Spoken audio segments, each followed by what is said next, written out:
कुछ नहीं होता भाई। एक देश है तो एक देश को एक व्यवस्था से, एक विधान से संचालित किया जाना चाहिए। धारा 370 की आवश्यकता नहीं थी। यानी एक तरफ कांग्रेस सोमनाथ मंदिर का विरोध करती है और दूसरी तरफ कश्मीर में धारा 370 लागू करती है। ये दोहरा चरित्र इन लोगों का था।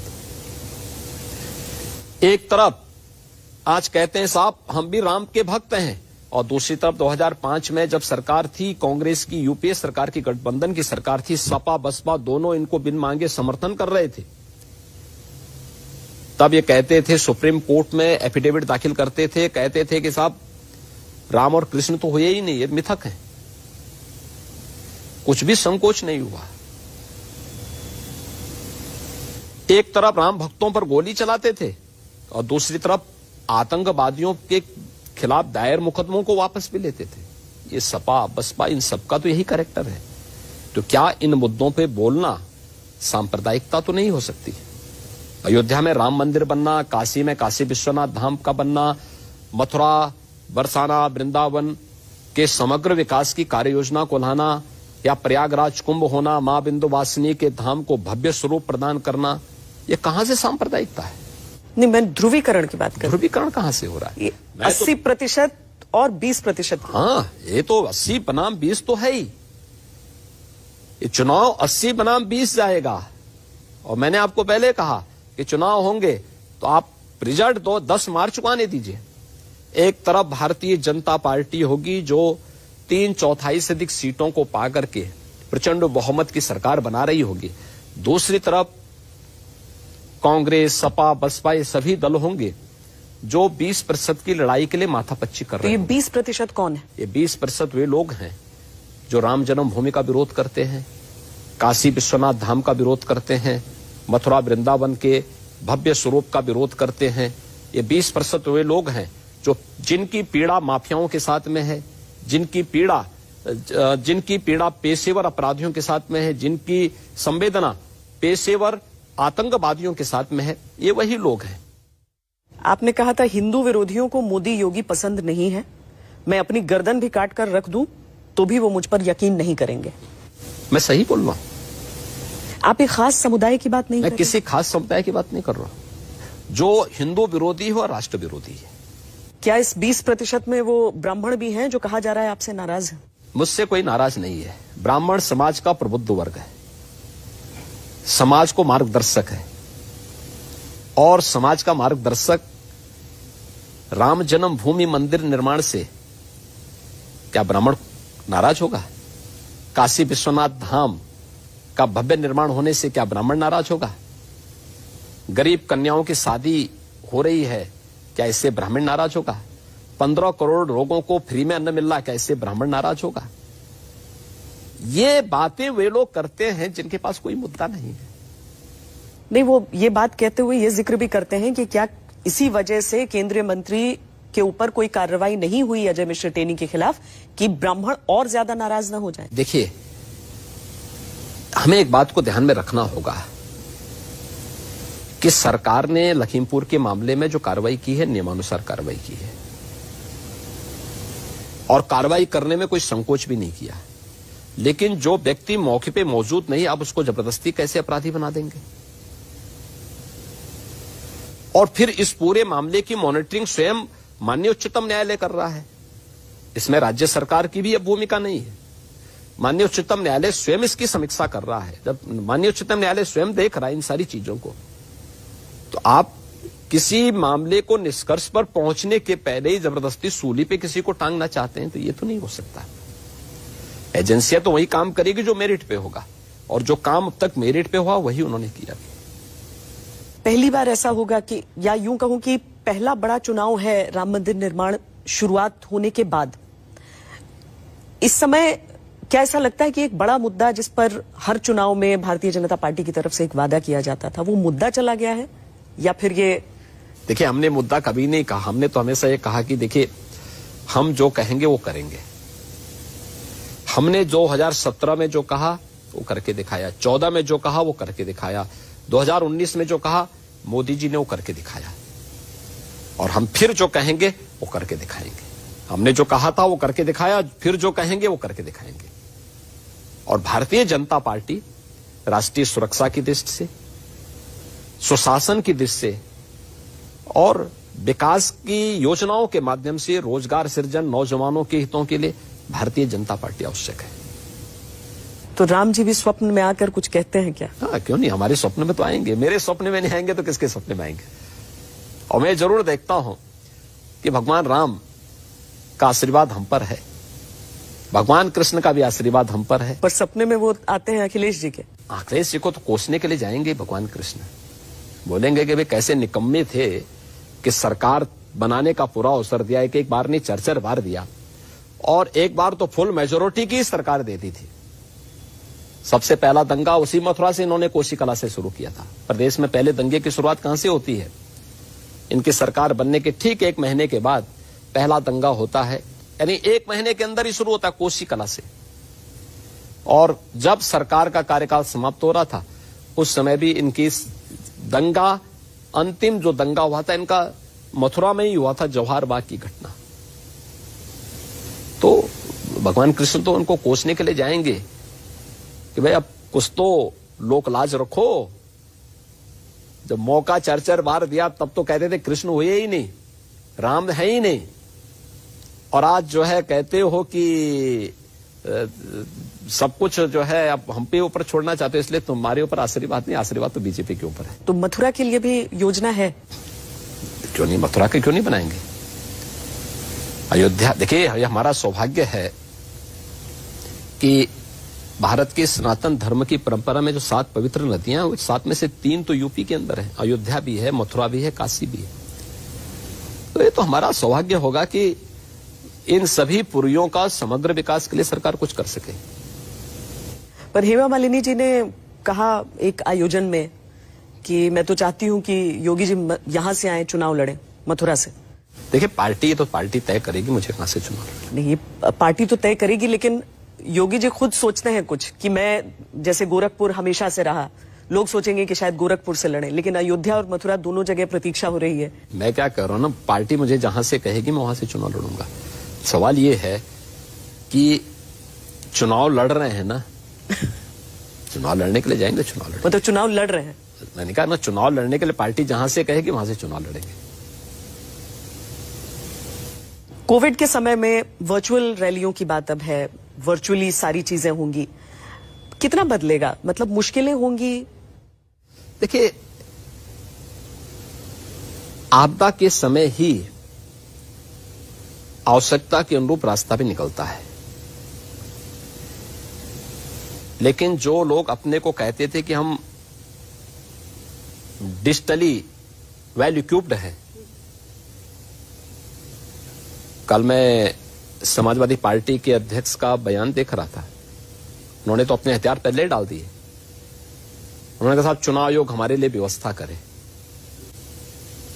यानी अब ये इनकी असलियत सामने खुल चुकी है। यानी अभी इलेक्शन कमीशन ने इलेक्शन की डेट घोषित ही की और केवल 15 जनवरी तक अभी रैलियों पे रोक लगाई है। मुझे लगता है रैलियों पे रोक आगे भी हो सकता जाए, क्योंकि अभी तो कोरोना के मामले बढ़ ही रहे हैं, ये तो पीक पे आने में भी समय लगेगा। आपके लिए बेहतर स्थिति होगी कि सारी पार्टियां वर्चुअली आए? वो लोग सब कह रहे हैं कि बीजेपी की व्यवस्था बेहतर है। इलेक्शन कमीशन की जो भी गाइडलाइन होगी हम उसके लिए तैयार हैं। फिजिकली होगा तो फील्ड में उतरेंगे, फिजिकली नहीं होगा तो वर्चुअली जाएंगे। पर क्या सोशल मीडिया पर, चूंकि बीच में एक ऐसा दौर भी आया था जब टूल किट की बात बहुत होती थी और वो जुड़ी हुई थी सोशल मीडिया से ही, और उसमें अगर भारतीय जनता पार्टी आवाज उठाती कि देखो टूल किट का इस्तेमाल हो रहा है, यानी कि सामने जो भी व्यक्ति खड़ा है वो ज्यादा मजबूती से उस चीज का इस्तेमाल कर रहा है, कहीं पर यह लगता है कि मुश्किलें ज्यादा आ सकती हैं, उल्टा ही पड़ सकता है कहीं? देखिए हम लोग चुनौतियों के बीच में काम करने वाले लोग हैं, और मैं इस बात को जानता हूं, यूपी का चुनाव होगा तो यूपी के चुनाव में अगर एक तरफ देश की सकारात्मक ऊर्जा एक सकारात्मक दिशा में काम करने के लिए तैयार बैठी होगी, तो दूसरी तरफ दुनिया की नकारात्मक ऊर्जा भी तो उत्तर प्रदेश के अंदर आकर के अपनी नकारात्मकता को फैलाने का प्रयास करेगी।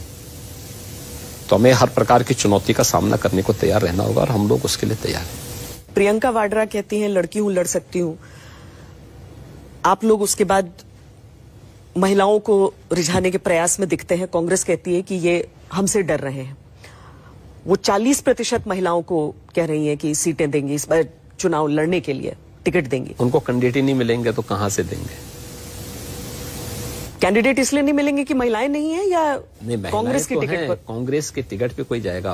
मुझे एक बात बताइए, आईसीयू में पड़े हुए किसी व्यक्ति से अगर आप कहेंगे कि उसे मैराथन दौड़ना है, क्या वो दौड़ पाएगा? और कांग्रेस के स्लिप तो सबके सामने आ रही है। क्या क्या नजारे पेश कर रहे हैं लोग। प्रधानमंत्री जी तक की सुरक्षा के साथ खिलवाड़ कर रहे हैं। और कितना बेशर्मीपूर्ण बयान है पंजाब के मुख्यमंत्री का कि पीएम की सुरक्षा की ब्रीफिंग वह प्रियंका वाड्रा से कर रही है। ये क्या तरीका है? आप संवैधानिक पद पर बैठ करके पूरी व्यवस्था की ध्वजियां उड़ा रहे हैं। क्या नजीर प्रस्तुत करना चाहती है कांग्रेस देश के अंदर? आपको यकीन है जो हुआ साजिशन हुआ? हाँ, मेरा मानना है कांग्रेस इस बात की अभ्यस्त है, इस प्रकार की साजिश की अभ्यस्त है। कब ने इसने साजिश किया है? ये देश के खिलाफ साजिश करने वाली पार्टी है, गरीबों के खिलाफ साजिश करने वाली पार्टी है, देश में आतंकवाद, अलगाववाद और वर्ग संघर्ष को बढ़ाने वाली पार्टी है। क्या उम्मीद आप इससे कर सकते हैं? पर कांग्रेस कह रही है कि पंजाब में तो कुछ होना नहीं है बीजेपी का, जो कुछ हुआ है वो इसीलिए हुआ है ताकि यूपी में एक सिंपैथी वेव मिल पाए। देखिए, ये तो 10 मार्च को चुनाव परिणाम बता देंगे। कांग्रेस जिस नकारात्मक राजनीति को कर रही है या की है, आज उसका खामियाजा भुगत रही है और आने वाले समय में देश की जनता उसको और उसका खामियाजा भुगतेगी। ये सिंपैथी के लिए नहीं हुआ है। ये सिंपैथी, कौन सिंपैथी नहीं? प्रधानमंत्री की सुरक्षा पे चूक इस सिंपैथी गेन करने का माध्यम बनेगा। पीएम की सुरक्षा सर्वोच्च प्राथमिकता रखती है किसी भी राष्ट्र के लिए। पीएम व्यक्ति नहीं है, एक संस्था है, देश का संवैधानिक प्रमुख है, राष्ट्र के सम्मान का प्रतीक होना चाहिए। हर एक व्यक्ति का दायित्व बनता है कि दलीय सीमाओं से ऊपर उठकर के उन्हें सम्मान दे। क्या देश इंदिरा गांधी जी को सम्मान नहीं दिया था क्या? क्या देश राजीव गांधी जी को सम्मान नहीं दिया था क्या? क्या इस देश ने डॉक्टर मनमोहन सिंह जी को सम्मान नहीं दिया था क्या? और आज कांग्रेस कर क्या रही है? उन्होंने तो मनमोहन सिंह जी की भी अवमानना की। नरसिम्हा राव जी के साथ किस प्रकार का व्यवहार किया था कांग्रेस ने, और वो इस प्रकार का व्यवहार करना चाहती है, चीजें नहीं स्वीकार करेगा देश। पीएम को पंजाब जाना चाहिए फिर रैली के लिए? देखिए, भारतीय जनता पार्टी वहां चुनाव लड़ रही है। अगर उचित अवसर मिलेगा तो मुझे लगता है पार्टी तय करेगी इस चीज को। लेकिन सवाल यह है कि कांग्रेस का जो व्यवहार और एक चुनी गई सरकार का जो व्यवहार वहां पे था, अत्यंत निंदनीय था और शर्मनाक था। हम उत्तर प्रदेश की तरफ ही आते हैं योगी जी, और आपके जो 5 साल का कामकाज रहा है, एक तो हो गई उपलब्धियां, दूसरी वो कौन सी चीजें हैं जिन पर आपको लगता है कि अभी मैं काम कर रहा हूं और प्रदेश की जनता को इस समय मुझे इसीलिए आगे बढ़ने देना चाहिए, फिर से एक टर्म देना चाहिए कि मैं उसको आगे बढ़ाऊं, या फिर कुछ ऐसी चीजें जो नहीं कर पाए? हमने जितना लक्ष्य रखा था हमने उस कार्य को पूरा किया। हमने जो संकल्प किया था हमने उसको पूरा सब किया। पूरा हो गया एक। हाँ।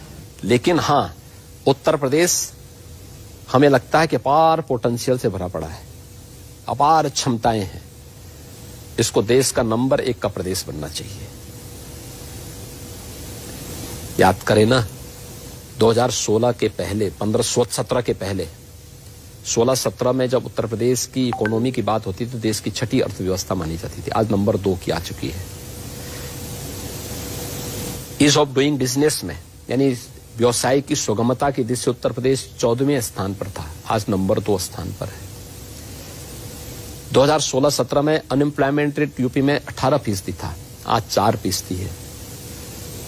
खाद्यान्न उत्पादन के अलग अलग उसमें, धान के, चावल के उत्पादन में, गेहूं के उत्पादन में, दलहन के उत्पादन में, तिलहन के उत्पादन में, गन्ना के उत्पादन में, चीनी के उत्पादन में यूपी जो कभी अग्रणी था एकदम पिछड़ सा गया था, आज नंबर 1 स्थान पर है। केंद्र सरकार की वे 50 प्रमुख योजनाएं जो गरीब कल्याणकारी हैं, लोक कल्याणकारी हैं, यूपी का स्थान 15 से ऊपर ही होता था, यानी 15 में, 17 में, 18 में, 23 में, 25 में और कुछ में तो 36वें स्थान पर रहता था। आज उन सभी स्कीम में यूपी नंबर 1 पर है।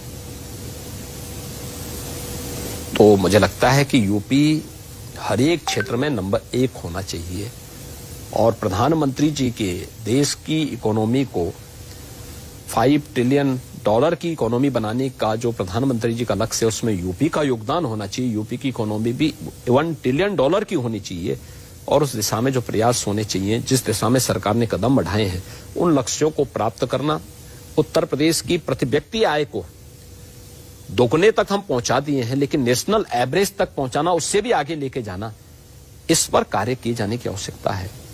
उत्तर प्रदेश में ढेर सारी अन्य संभावनाएं हैं जिस फील्ड में सरकार ने जो कार्यक्रम बनाए हैं उसको एक बार और गति दिए जाने की आवश्यकता है। उस दिशा में सरकार प्रयास कर रही है। इसके लिए हम लोग चुनावी समर में हैं। चूंकि कोरोना एक तीसरी लहर के तौर पर एक बार फिर हमारे सामने है, तो कुछ कोविड से जुड़ी हुई मैं सवाल आपसे लेना चाहूंगी योगी जी। कितनी बड़ी चुनौती है इस समय? बहुत तेजी से मामले बढ़ रहे हैं। आपने मुझे सेकेंड वेव के दौरान भी यही पूछा था। आपने कहा था कि आप नियंत्रित कर लेंगे यूपी के कोविड प्रबंधन को, तो आप स्वीकार करती हैं ना। फर्स्ट वेव और सेकेंड वेव में यूपी ने सबसे अच्छा कोरोना प्रबंधन का काम किया था और इस समय भी यूपी का कोरोना प्रबंधन सबसे अच्छा चल रहा है। उत्तर प्रदेश में आज के दिन पर 33,900 एक्टिव केस हैं। 33,900 में से 33,600 होम आइसोलेशन में।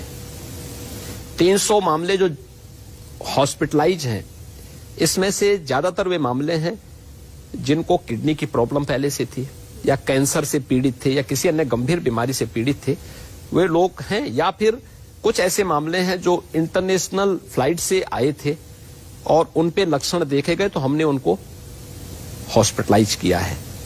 और जो हॉस्पिटल में भी जा रहे हैं, 3 दिन से 5वें दिन पे उनकी रिपोर्ट नेगेटिव आ जा रही है।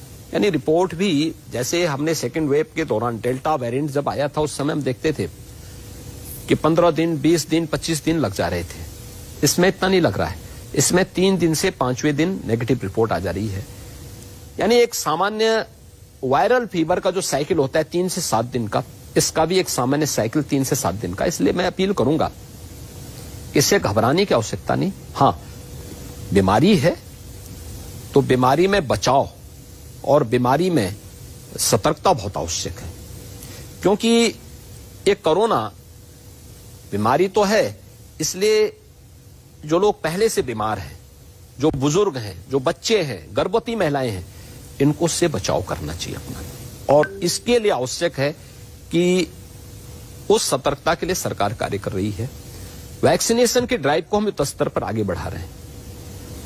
प्रदेश में हम लोग अब तक 21 करोड़ 40 लाख लोगों को वैक्सीन दे चुके हैं और युद्ध स्तर पर वैक्सीनेशन की कार्रवाई हमारी चल रही है।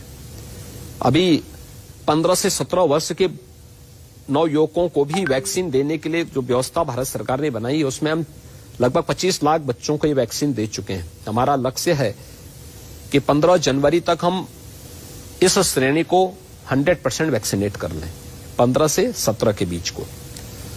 हमारा प्रयास है कि जनवरी में हम लोग 100% लोगों को फर्स्ट डोज दे दें और सेकेंड डोज भी 75 से 80% लोगों को हम लोग उपलब्ध करवा दें। खासतौर पर अलग अलग चरणों में जो चुनाव होंगे उसको देखते हुए टेस्टिंग हम लोग लगभग 10 करोड़ की तरफ बढ़ रहे हैं। तो आज के दिन पर कोई चैलेंज नहीं है और अगर हमने सेकेंड वेव को नियंत्रित किया है तो हम लोग फर्स्ट डोज को भी, हम लोग अपने जो थर्ड वेव को भी नियंत्रित कर लेंगे। और घबराने की आवश्यकता, मैं फिर अपील करूंगा कि इसमें कोई घबराए ना, लेकिन बचाव और सतर्कता सावधानी जरूर रखें। एक दूसरा, वैक्सीन के डोज जिन्होंने नहीं ली वह जरूर वैक्सीन की डोज लें। और एक मेरी मीडिया से अपील जरूर होगी कि हम लोग आपदा के समय, संकट के समय अनावश्यक नेगेटिविटी न क्रिएट करें, नकारात्मकता न दिखाएं।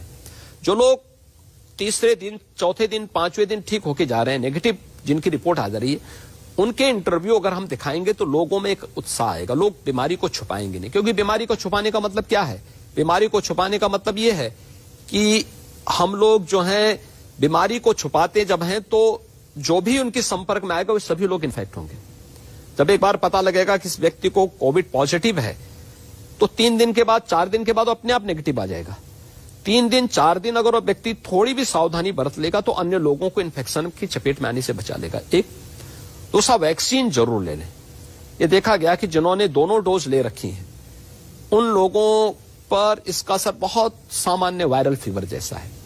जिन लोगों ने वैक्सीन नहीं ली है उनमें थोड़ा ज्यादा प्रभाव देखने को मिल रहा है, लेकिन फिर भी खतरनाक नहीं है और मुझे लगता है घबराने की आवश्यकता नहीं। हम थर्ड वेव को पूरी तरह नियंत्रित कर लेंगे। पहले हम देखते थे कि चूंकि अधिकतर पत्रकार मुझे लगता है दिल्ली नोएडा बॉर्डर से बहुत ज्यादा सब वाकिफ रहते हैं, तो दिल्ली के बैरिकेड लगते थे, उससे पहले यूपी का बैरिकेड लग जाता था नोएडा शहर का। वहां पर चेकिंग होती थी कि आप कौन है, कहां जा रहे हैं, बेमतलब का तो नहीं जा रहे हैं। इस बार दिल्ली ने बैरिकेड लगाया, यूपी ने नहीं लगाया।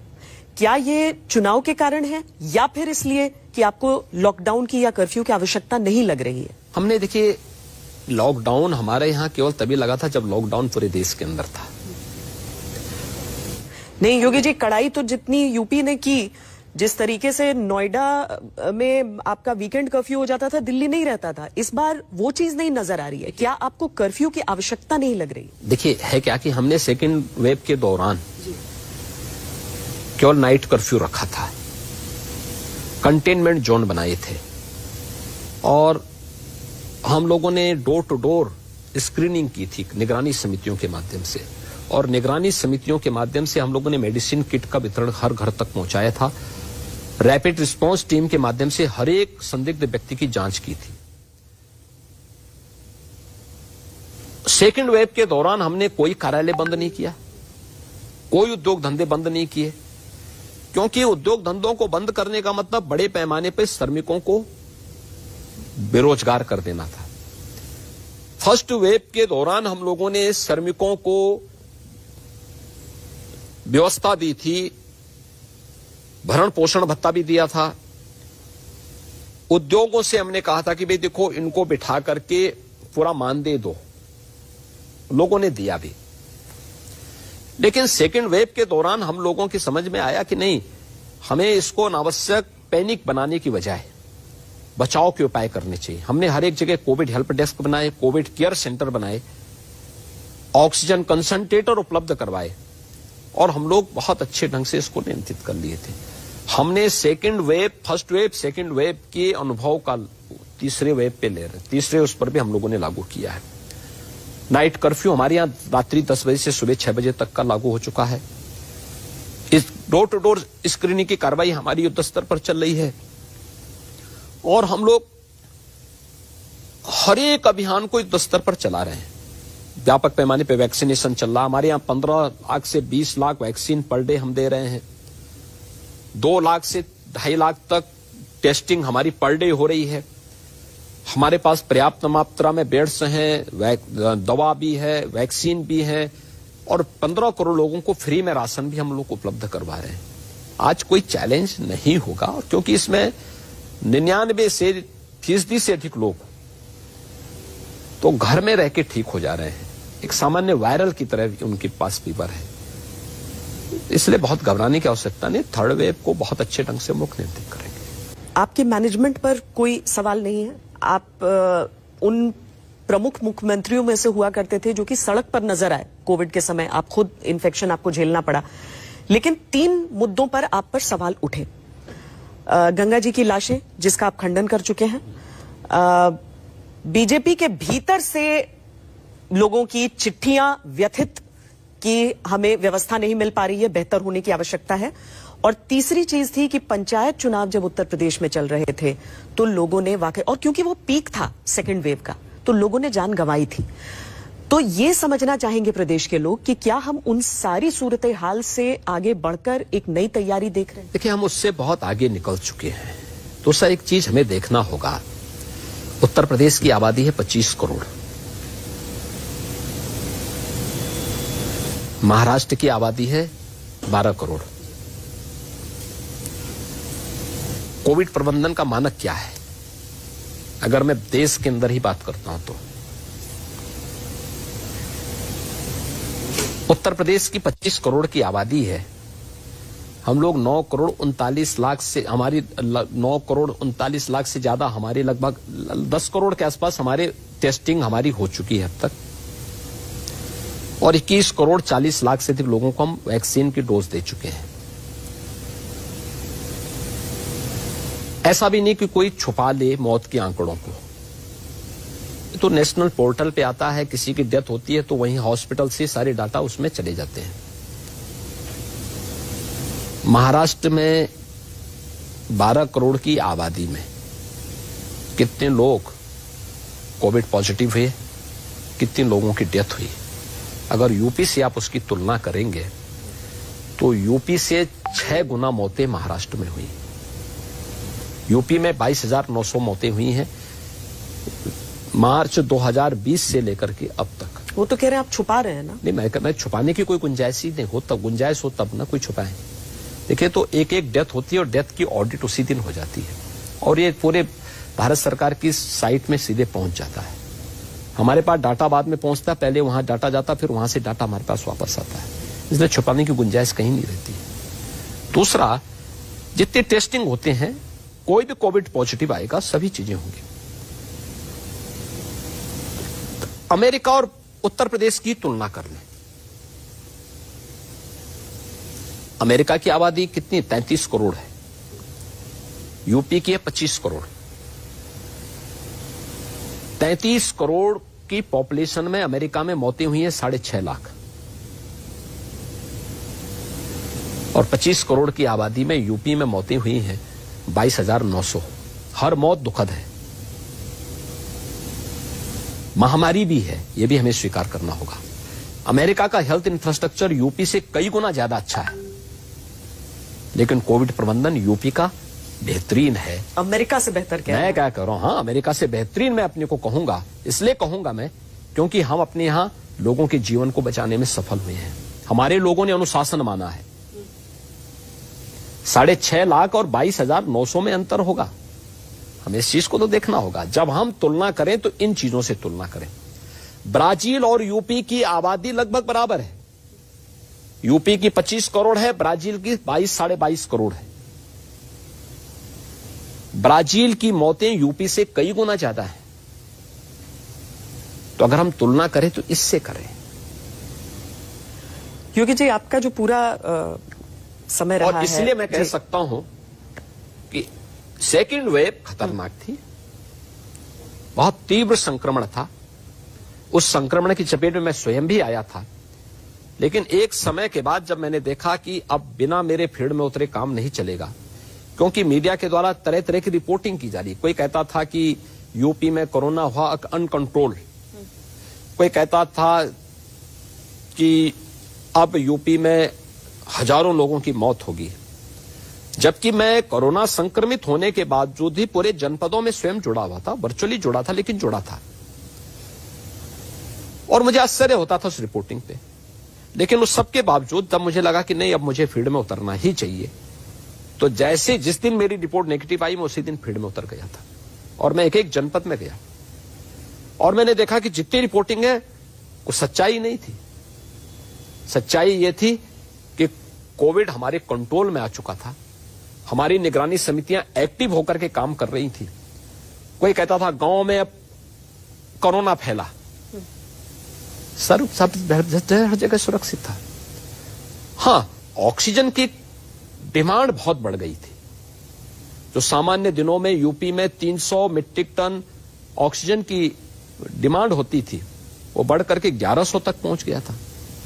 लेकिन हम आभारी हैं भारत सरकार के और प्रधानमंत्री जी के, जिन्होंने उस समय एयरफोर्स के विमान हमें उपलब्ध कराए, स्पेशल ऑक्सीजन स्पेशल ट्रेन उन्होंने चलाई और हम लोगों ने एक सप्ताह के अंदर इसको नियंत्रित भी किया, हर एक व्यक्ति को उपलब्ध कराया। दिल्ली जैसी क्राइसिस यूपी में नहीं थी और दिल्ली के पेशेंट को हमें यूपी के अंदर गौतम बुद्ध नगर में, गाजियाबाद में, हापुड़ में, मेरठ में और सहारनपुर, मुजफ्फरनगर में उपचार कराना पड़ा था। मुरादाबाद में भी हम देखते थे आधे पेशेंट दिल्ली के थे। कि मानवता के खिलाफ जो कोरोना आया था, इस कोरोना के खिलाफ मानवता की लड़ाई को लड़ना था, इसलिए हमने किसी को नहीं किया। हमने कहा कोई भी आ सकता है, हमारे पेशेंट दिल्ली जाते हैं, दिल्ली के अगर यहाँ आ रहे हैं तो कौन बात है, सबको भर्ती करो, सबको उपचार की सुविधा। चलिए हम अंत की ओर बढ़ते हैं इंटरव्यू के। योगी जी, 5 साल जो आपके बीते हैं, आपने हालांकि आपका पूरा जीवन ही ले लें तो ऐसा नहीं है कि कोई योजनाबद्ध तरीके से ऐसे जी सकता है। एक व्यक्ति जिसका पिंडदान होकर जो सन्यासी हो चुका हो, लेकिन गोरखपुर की सीट से भी लड़ते हुए अपने तीसरे कार्यकाल में पार्लियामेंट में फूट फूट कर रो देता है क्योंकि उसे कानून व्यवस्था बेहतर चाहिए वहां पर। आज 5 साल मुख्यमंत्री के तौर पर आपके बीते हैं, कैसा बीता है ये समय? अनिश्चित या अच्छा लगा आपको कि मैं भी? देखिए, निश्चिंत होकर के अपने ध्येय निष्ठा के साथ, उस कार्यक्रम के साथ हमने सत्ता, देखिए फर्क फिर साफ है, सत्ता हमारे लिए सेवा का साधन था और मुझे इस बात पर गौरव की अनुभूति होती कि हमारे सन्यास का पहला धर्म होता है सेवा। जब मैंने सन्यास लिया था, मेरे गुरुजी ने कहा था क्या तुम सेवा के किस काम को चुनोगे? मैंने कहा मैं गौ सेवा का काम चुनूंगा।